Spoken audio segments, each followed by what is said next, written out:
ಇವತ್ತು ಕರ್ನಾಟಕದಾದ್ಯಂತ ಅಂತಾರಾಷ್ಟ್ರೀಯ ಪ್ರಜಾಪ್ರಭುತ್ವ ದಿನವನ್ನು ಸರ್ಕಾರ ಆಚರಣೆ ಮಾಡ್ತಾ ಇದೆ. ಈ ಸಂದರ್ಭದಲ್ಲಿ ಬೀದರ್ನಿಂದ ಹಿಡ್ಕೊಂಡು ಚಾಮರಾಜನಗರದವರೆಗೆ ಮಾನವ ಸರಪಳಿಯನ್ನು ರಚನೆ ಮಾಡ್ತಾ ಇದೆ. ನಾನು ಈ ಸರ್ಕಾರಕ್ಕೆ ಕೇಳ್ತೇನೆ, ಎಲ್ಲಿದೆ ಕರ್ನಾಟಕ ರಾಜ್ಯದಲ್ಲಿ ಪ್ರಜಾಪ್ರಭುತ್ವ? ಎಲ್ಲಿದೆ ಕರ್ನಾಟಕ ರಾಜ್ಯದಲ್ಲಿ ನೀವು ಸಂವಿಧಾನವನ್ನು ಜಾರಿ ಮಾಡ್ತಾ ಇದ್ದೀರಾ? ಈ ಕೆಲವು ಅನೇಕ ಪ್ರಶ್ನೆಗಳು ಈ ಸರ್ಕಾರದ ಮುಂದೆ ಇದೆ. ಉದಾಹರಣೆಗೆ ನಾನು ಹೇಳ್ತೇನೆ, ಕರ್ನಾಟಕ ರಾಜ್ಯ ಸರ್ಕಾರ ಹೇಳ್ತಾ ಇದೆ ನಮ್ಮದು ಜಾತ್ಯತೀತ ಸರ್ಕಾರ, ನಮ್ಮದು ಪ್ರಜಾಪ್ರಭುತ್ವವಾದಿ ಸರ್ಕಾರ, ನಮ್ಮದು ಸಂವಿಧಾನವನ್ನು ಯಥಾವತ್ತಾಗಿ ಜಾರಿಗೊಳಿಸ್ತಾ ಇರ್ತಕ್ಕಂಥ ಸರ್ಕಾರ. ನಾನು ಕೇಳ್ತೇನೆ, ಅಟ್ರಾಸಿಟಿ ಕೇಸ್ ಮುನಿರತ್ನಂ ಮೇಲೆ ಆಗಿದೆ, ನೀವು ತೆಗೆದುಕೊಳ್ಳಿ ಆ್ಯಕ್ಷನ್, ನಮ್ಮದೇನು ವಿರೋಧ ಇಲ್ಲ.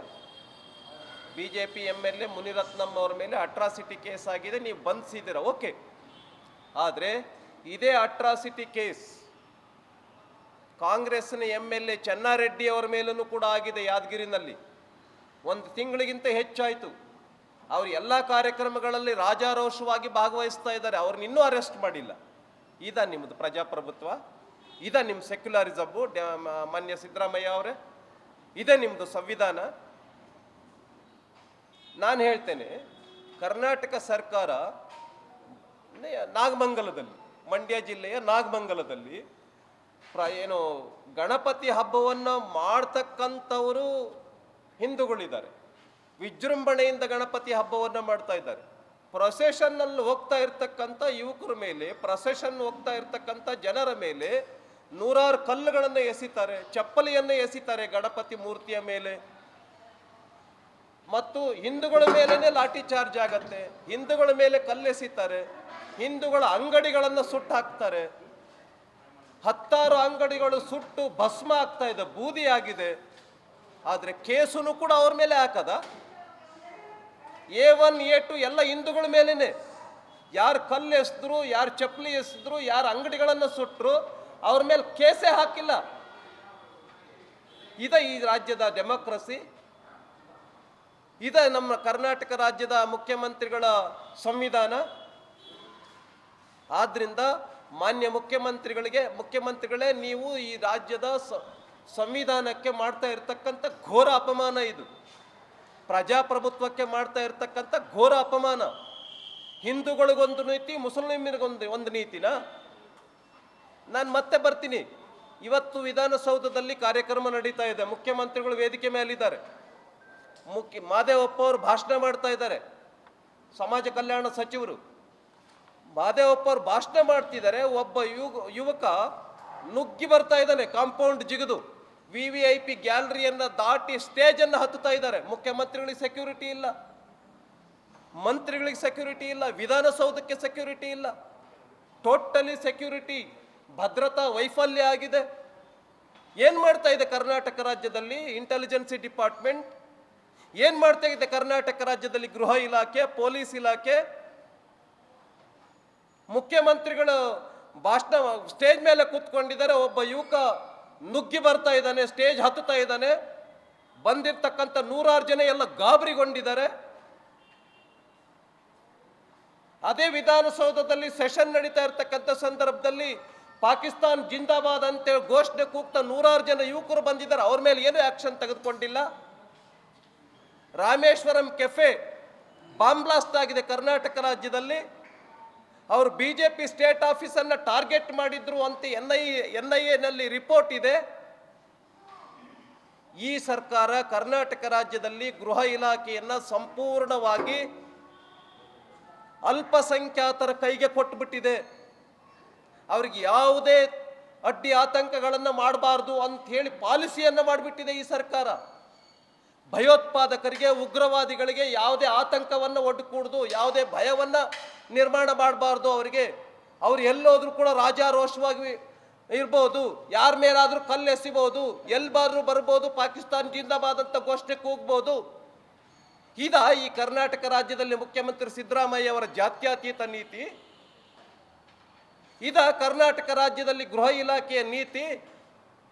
ಹಿಂದೂಗಳ ಮೇಲೆ ಕೇಸ್ ಹಾಕೋದು, A1 A2 25 ಜನರ ಮೇಲೆ ಹಾಕೋದು, ಮುಸಲ್ಮಾನರ ಮೇಲೆ ಯಾರು ಕಲ್ಲು ಎಸೆದ್ರು, ಹಿಂದೂಗಳ ಅಂಗಡಿಗಳನ್ನು ಸುತ್ತರು, ಗಣಪತಿ ಮೂರ್ತಿಯ ಮೇಲೆ ಚಪ್ಪಲಿಯನ್ನು ಎಸೆದ್ರು, ಅವ್ರ ಮೇಲೆ ಏನು ಕೇಸೇ ಹಾಕೋದಿಲ್ಲ. ಈ ಒಂದು ಹಿಂದೂ ವಿರೋಧಿ ನೀತಿಯನ್ನ ಭಾರತೀಯ ಜನತಾ ಪಾರ್ಟಿ ಉಗ್ರವಾಗಿ ಖಂಡಿಸುತ್ತೆ. ನಾನು ಮತ್ತು ಒಂದು ವಿಷಯವನ್ನ ಹೇಳೋದಕ್ಕೆ ಬಯಸ್ತೇನೆ. ಚಾಮರಾಜನಗರದಿಂದ ಏನು ಬೀದರ್ವರೆಗೆ ಇವತ್ತು ಅಂತಾರಾಷ್ಟ್ರೀಯ ಪ್ರಜಾಪ್ರಭುತ್ವದ ದಿನ ಅಂತೇಳಿ ಮಾನವ ಸರಪಳಿಯನ್ನು ಮಾಡ್ತಾ ಇದ್ದೀರಿ. ಕರ್ನಾಟಕ ರಾಜ್ಯದಲ್ಲಿ ಇಷ್ಟೊಂದು ಗಣಪತಿ ಮೂರ್ತಿಗಳನ್ನು ಮಾಡ್ತಾ ಇದ್ದೀರಿ. ಅವ್ರಿಗೊಂದು ನೀತಿ ಅಂತ ನೀವು ರೂಲ್ ಬುಕ್ಕನ್ನು ತರ್ತೀರಿ, ನಿಯಮಗಳನ್ನು ತರ್ತೀರಿ. ಅಲ್ಪಸಂಖ್ಯಾತರಿಗೆ ಯಾಕೆ ನಿಯಮಗಳನ್ನು ತರಲ್ಲ? ಗಣಪತಿ ಹಬ್ಬಗಳಿಗೆ ನಿಯಮಗಳನ್ನು ಹಾಕ್ತೀರಿ. ಒಂದು ಪ್ರಸಾದವನ್ನು ವಿತರಣೆ ಮಾಡೋದಕ್ಕೋಸ್ಕರವಾಗಿ ಆಹಾರ ಇಲಾಖೆಯಿಂದ ನೀವು ನಿಯಮಗಳನ್ನು ಹೊರಗಡೆ ಬಿಡ್ತೀರಿ. ಇಷ್ಟೊಂದು ಅಂಗಡಿಗಳಲ್ಲಿ ಮಾರಾಟವನ್ನು ಮಾಡ್ತಾ ಇದ್ದಾರಲ್ಲ, ನಾನ್ ವೆಜ್ ಅನ್ನ, ಮಾಂಸದ ಅಂಗಡಿಗಳನ್ನು ತೆಗ್ದಿಯಾರಲ್ಲ, ಆ ಮಾಂಸದ ಅಂಗಡಿಗಳ ಮೇಲೆ ಅಂಗಡಿಗಳಿಗೆ ಏನು ನೀತಿ? ಗಣಪತಿ ಹಬ್ಬಗಳಂದು ಪ್ರಸಾದ ವಿತರಣೆ ಮಾಡೋದಕ್ಕೋಸ್ಕರವಾಗಿ ನೀವೆಲ್ಲ ಆಹಾರ ಟೆಸ್ಟ್ ಮಾಡಿ ಹಂಚಬೇಕು ಅಂತ ಹೇಳ್ತೀರಿ. ಓಕೆ, ನಾನು ಒಪ್ಕೊಳ್ತೇನೆ. ಯಾರಿಗಾದ್ರೂ ಏನಾರು ಆಗ್ಬೋದು ನಿಮ್ಮ ಸರ್ಕಾರದ ಮುಂಜಾಗ್ರತೆ ನೀತಿಯನ್ನು ನಾನು ಒಪ್ಕೊಳ್ತೇನೆ. ಆದರೆ ಮಾಂಸದ ಅಂಗಡಿಗಳಿಗೆ ಏನು ನೀತಿ ನಿಮ್ಮದು? ಹಿಂದೂಗಳಿಗೊಂದು ನೀತಿ, ಮುಸಲ್ಮಾನರಿಗೊಂದು ನೀತಿನಾ? ಇದ ನಿಮ್ಮದು ಜಾತ್ಯತೀತ ತತ್ವ? ಹಾಗಾಗಿ ಕರ್ನಾಟಕ ರಾಜ್ಯದಲ್ಲಿ ಗಣಪತಿಯನ್ನ ಅರೆಸ್ಟ್ ಮಾಡಿ ಪೊಲೀಸ್ ಸ್ಟೇಷನ್ನಲ್ಲಿ ತೆಗೆದುಕೊಂಡು ಹೋಗಿದಾರಲ್ಲ, ಮುಂದೆ ಬರ್ತಕ್ಕಂಥ ದಿನಗಳಲ್ಲಿ ಇದನ್ನು ನಾವು ಬಹಳ ದೊಡ್ಡ ಹೋರಾಟವನ್ನು ಮಾಡೋರಿದ್ದೇವೆ. ಹೆಂಗೆ ಅರೆಸ್ಟ್ ಮಾಡಿದ್ರು? ಗಣಪತಿ ಮೂರ್ತಿಯನ್ನು ತೆಗೆದುಕೊಂಡೋದ್ರು. ಅರೆಸ್ಟ್ ಮಾಡ್ಕೊಂಡೋಗಿ ಪೊಲೀಸ್ ಸ್ಟೇಷನ್ನಲ್ಲಿ ಇಡೋದಾ, ಜೈಲಿನಲ್ಲಿ ಇಡೋದಾ? ಹಿಂದೂಗಳಿಗೊಂದು ನೀತಿ, ಮುಸಲ್ಮಾನರಿಗೊಂದು ನೀತಿನಾ? ಹಾಗಾಗಿ ಕೂಡಲೇ ಮುಖ್ಯಮಂತ್ರಿಗಳು ಗಣಪತಿಯನ್ನ ಅರೆಸ್ಟ್ ಮಾಡಿರೋದು, ಗಣಪತಿಯನ್ನ ತೆಗೆದುಕೊಂಡೋಗಿ ಪೊಲೀಸ್ ಸ್ಟೇಷನ್ನಲ್ಲಿ ಇಟ್ಟಿರ್ತಕ್ಕಂಥದ್ದು ಯಾರಿದ್ದಾರೆ, ಅಲ್ಲಿನ SP ಯಾರು, ಅಲ್ಲಿನ DCP ಯಾರು, ಅಲ್ಲಿನ ಇನ್ಸ್ಪೆಕ್ಟರ್ಗಳು ಯಾರು, ಇವರೆಲ್ಲರನ್ನು ಕೂಡ ಸಸ್ಪೆಂಡ್ ಮಾಡಬೇಕು ಅಂತ ಆಗ್ರಹಪಡಿಸ್ತೇವೆ. ಮುಖ್ಯಮಂತ್ರಿಗಳು ಕರ್ನಾಟಕ ರಾಜ್ಯದ ಏನು ಲಕ್ಷಾಂತರ ಗಣಪತಿಗಳನ್ನು ಹಬ್ಬ ಮಾಡ್ತಿದ್ದಾರೆ, ಕೋಟ್ಯಾಂತರ ಹಿಂದೂಗಳಿಗೆ ಮಾಡಿರ್ತಕ್ಕಂಥ ಅಪಮಾನ ಇದು. ಕೂಡಲೇ ಮುಖ್ಯಮಂತ್ರಿಗಳು ಕ್ಷಮೆಯನ್ನ ಕೇಳಬೇಕು ಅಂತೇಳಿ ಈ ಸಂದರ್ಭದಲ್ಲಿ ನಾನು ಆಗ್ರಹಪಡಿಸ್ತೇನೆ.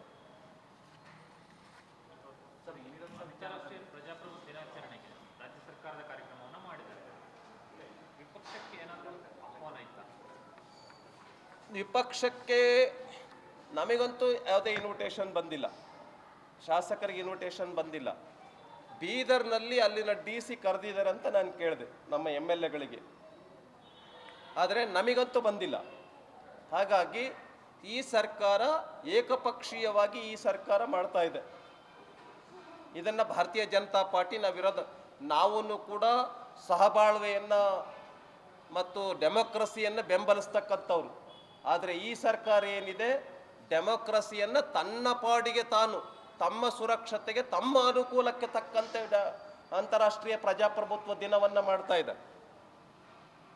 ಉದಾಹರಣೆ ಕೇಳ್ತೀನಿ ನಾನು. ಸಂವಿಧಾನ, ಡೆಮೋಕ್ರಸಿ ಅಂತ ಹೇಳ್ತಾರಲ್ಲ, ಇಂದಿರಾ ಗಾಂಧಿ ಅವ್ರು ಏನು ಹೇಳಿದರು? ಇಂದಿರಾ ಗಾಂಧಿ ಅವರು ಏನು ಮಾಡಿದರು? ಸಂಪೂರ್ಣವಾಗಿ ಡೆಮೋಕ್ರಸಿಯನ್ನು ಹತ್ತಿಕ್ಕಿದ್ರು. 1975ರಲ್ಲಿ ಎಮರ್ಜೆನ್ಸಿಯನ್ನು ತೆಗೆದುಕೊಂಡು ಬಂದ್ಬಿಟ್ರು. ಈವನ್ ವಿಪಕ್ಷದ ನಾಯಕರುಗಳನ್ನೆಲ್ಲವನ್ನೂ ಕೂಡ ಅರೆಸ್ಟ್ ಮಾಡಿದರು. ಇದ್ರ ಬಗ್ಗೆ ಏನು ಹೇಳ್ತಾರೆ? ಅವತ್ತು ವಿಪಕ್ಷದಲ್ಲಿದ್ದರು ಸಿದ್ದರಾಮಯ್ಯ ಅವರು. 1975ರ ಎಮರ್ಜೆನ್ಸಿ ಬಗ್ಗೆ, ತುರ್ತು ಪರಿಸ್ಥಿತಿ ಬಗ್ಗೆ ಸಿದ್ದರಾಮಯ್ಯ ಅವರು ವಿರೋಧ ಮಾಡಿದರು. ಮಾಡಬಾರ್ದಾಗಿತ್ತು ಕಾಂಗ್ರೆಸ್ ಅಂತ. ಇವತ್ತು ಅದೇ ಕಾಂಗ್ರೆಸ್ನ ಮುಖ್ಯಮಂತ್ರಿ ಆಗಿರ್ತಕ್ಕಂಥ ಸಿದ್ದರಾಮಯ್ಯ ಅವರು ತುರ್ತು ಪರಿಸ್ಥಿತಿ ಬಗ್ಗೆ ಏನು ಹೇಳ್ತಾರೆ? ಪ್ರಜಾಪ್ರಭುತ್ವದ ಬಗ್ಗೆ ಏನು ಹೇಳ್ತಾರೆ? ಪ್ರಜಾಪ್ರಭುತ್ವ ನಿಮಗೊಂದು ನಮಗೊಂದ? ಹಾಗಾಗಿ ವಿರೋಧ ಪಕ್ಷದ ಎಲ್ಲ ನಾಯಕರಿಗೂ ಕೂಡ ಅರೆಸ್ಟ್ ಮಾಡಿ ಜೈಲಿಗೆ ಹಾಕಿದ್ರು. ಹೋಗಿ ಮೀಸಲಾತಿಯನ್ನ ವಿರೋಧ ಮಾಡಿದ್ದಾರೆ. ಅಮೆರಿಕದಲ್ಲಿ ರಾಹುಲ್ ಗಾಂಧಿ ಅವರು, ನಮ್ಮ ದೇಶದಲ್ಲಿ ಅತ್ಯಂತ ಡೆಮೋಕ್ರೆಟಿಕ್ ಮ್ಯಾನ್ ಅಂತ ಹೇಳಿದ್ರೆ, ಪ್ರಜಾಪ್ರಭುತ್ವವಾದಿ ಅಂತ ಹೇಳಿದ್ರೆ ಅಂಬೇಡ್ಕರ್ಗೆ ಅಪಮಾನ ಮಾಡ್ತೀವಿ ಸರ್ಕಾರ.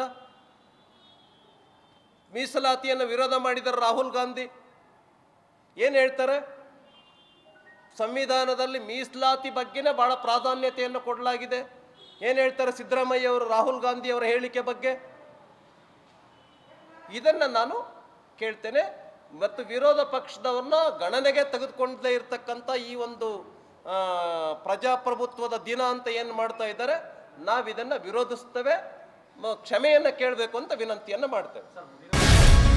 ಗ್ಯಾರಂಟಿ ನ್ಯೂಸ್, ಸುದ್ದಿ ಖಚಿತ, ನ್ಯಾಯ ನಿಶ್ಚಿತ.